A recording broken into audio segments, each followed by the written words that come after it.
Good afternoon. My name is Chris Duel. I'm a radio talk show host, among a few other things. 10 years ago today, we all, those of us who were alive, remember where we were.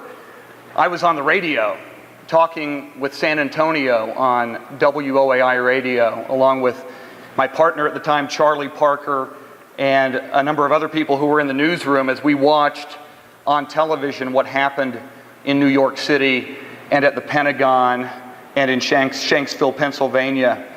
We did our best to comprehend what was happening and to talk about it and to gather information and to pass that information on to San Antonio and South Texas. But like everyone else, we were stunned, we were shocked, we were in horror. And pretty much around midday, realizing we didn't have any of the answers, we wanted to talk with men and women of God. At the time, this was kind of unprecedented for news talk radio, which is very, very secular and doesn't often go to God or go to men and women of God. But we didn't know what else to do. We were shaken.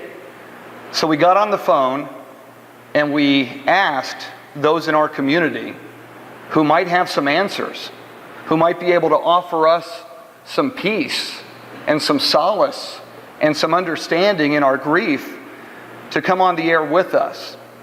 We called Pastor Buckner Fanning, who came on the air with us.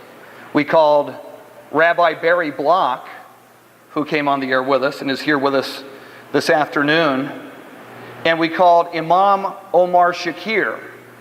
None of us were Muslims. I was raised Catholic. It was a time in our lives and in the life of most Americans where we were trying to understand Muslims. And this man, Imam Omar Shakir, came on the radio and helped us better understand.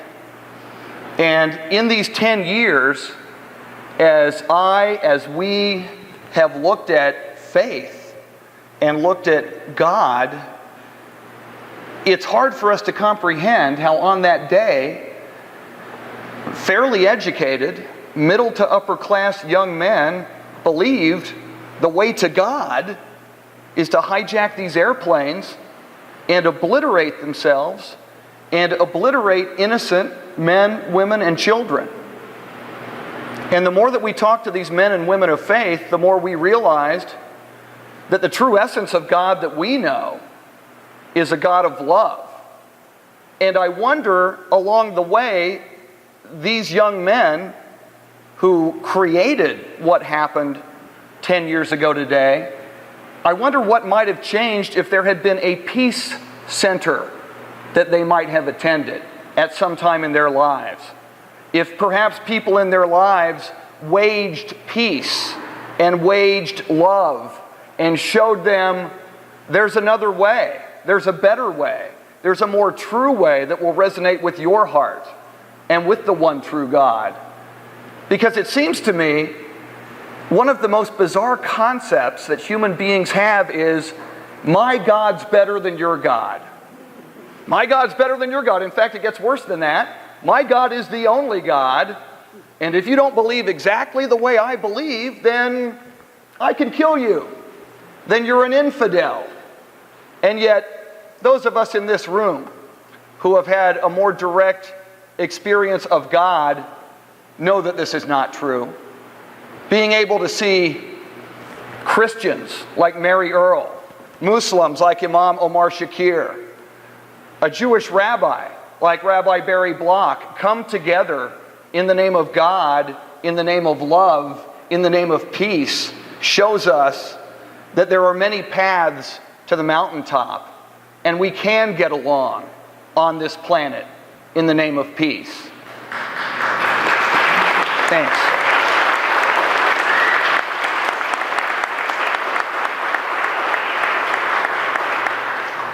One of the best lines that occurs to me today at this event is from Mahatma Gandhi, who says, "You must become the change you wish to see in the world."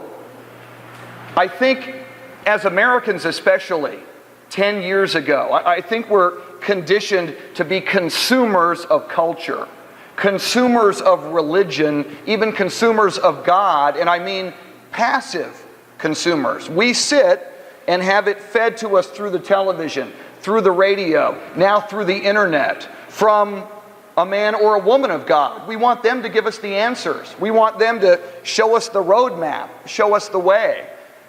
And I think maybe what we've learned in the last 10 years is we're responsible. We're responsible to help other people on the path to peace. I'm a Beatles fan. I'm a huge Beatles fan. I'm a Beatles freak. I love John Lennon. I love the song Imagine. But one of the last songs the Beatles recorded was a very, very short song. And as I look at it, it's more than just a song. It's a life equation. If you're a Beatles fan, you know about this. The song is called The End. And the lyric is, "And in the end, the love you take is equal to the love you make." I think that's what we're supposed to do. And I hope 10 years after September 11th, 2001, we will choose to make love, to wage love, and to wage peace. Thank you.